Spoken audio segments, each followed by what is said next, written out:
हरित नांदेड अभियानांतर्गत हनुमानगड परिसरात वृक्षारोपण, भक्त निवासाच्या कामाचे खासदार अशोकराव चव्हाण यांच्या हस्ते भूमिपूजन. शहराला पर्यावरणपूरक व सुंदर बनवण्यासाठी हरित नांदेड अभियानांतर्गत नागरिकांनी व सामाजिक संस्थांनी जास्तीत जास्त वृक्षाची लागवड करून त्यांचे संगोपन करावे, असे आवाहन खासदार अशोकराव चव्हाण यांनी केले. नांदेड वाघाळा शहर महानगरपालिका, गुरुद्वारा लंगर साहिब आणि वृक्षमित्र फाउंडेशन यांच्या संयुक्त पुढाकाराने शहरात राबवल्या जाणाऱ्या हरित नांदेड अभियानाला नागरिकांकडून उत्स्फूर्त प्रतिसाद मिळत आहे. राज्यामध्ये जेवढे जातीचे प्रमाणपत्र आहेत त्या सर्वांनाच व्हॅलिडिटीची जी प्रक्रिया आहे ती लागूच आहे. ओबीसीना लागू आहे, कुणबी मराठ्यांना लागू आहे, SC ST मुनेर वारलू हे सगळं लागू आहे. आणि ती एक कायदेशीर प्रक्रिया आहे. ती एक क्वासी ज्युडिशियल बॉडी आहे आणि ज्याच्यामधून सर्व कागदपत्रांची छाननी केली जाते. आणि पूर्तता असेल तर काय अडचण येतच नाही. पण पाहिलं ना, बऱ्याच ठिकाणी काही अडचण येत नाही. आता काही ठिकाणी जर कागदपत्र नसतील तर एखाद्या वेळेस प्रश्न निर्माण होऊ शकतात.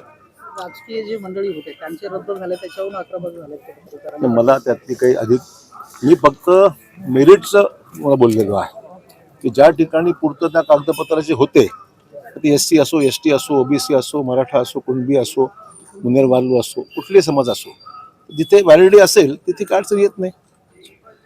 उद्योग मंत्री येऊन गेले, पुन्हा त्यांना प्रश्न विचारला गेला की हेली प्लॅनचं काय झालं, तर पुन्हा ते म्हणतात की माहिती घेऊन सांगतो. म्हणजे मला वाटतं ही दिशाभूल होते आहे काहीतरी.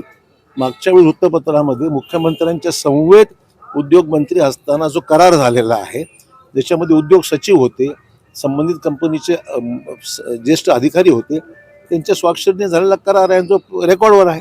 आणि त्यांचं मेमोरंडम MOU ज्याला म्हणतो ते सुद्धा शासनाच्या रेकॉर्डवर आहे. त्याच्यामुळे काही संभ्रम असं कारणच नाही. उद्योग मंत्री असं कसं सांगतात? त्यांना विचारा, मला माहीत नाही. मला माहिती, त्यांना विचारतो मी.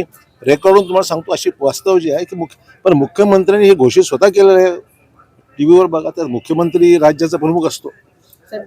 उडान पुलाचा भाग मागे कोसळला. आता रस्त्यावर 2 ठिकाणी वेगवेगळे खड्डे अक्षरशः मोठे पडले. कार गेली, कार एका. मी आयुक्तांना विचारतो, मला त्याची म्हणजे ऐकून आहे नेमकं कशामुळे घडलं माहिती घेतो. बँकेच्या अनुषंगाने काही ठरलंय का? बँकेचं ठरेल काय किरकोळ विषय आहे, छोटा विषय आहे. राष्ट्रवादीच्या अनुषंगानं नव्यानं काही वाद निर्माण होताना पाहायला मिळतात. त्यांचा अंतर्गत विषय, आमचं काही त्यात विषय नाही.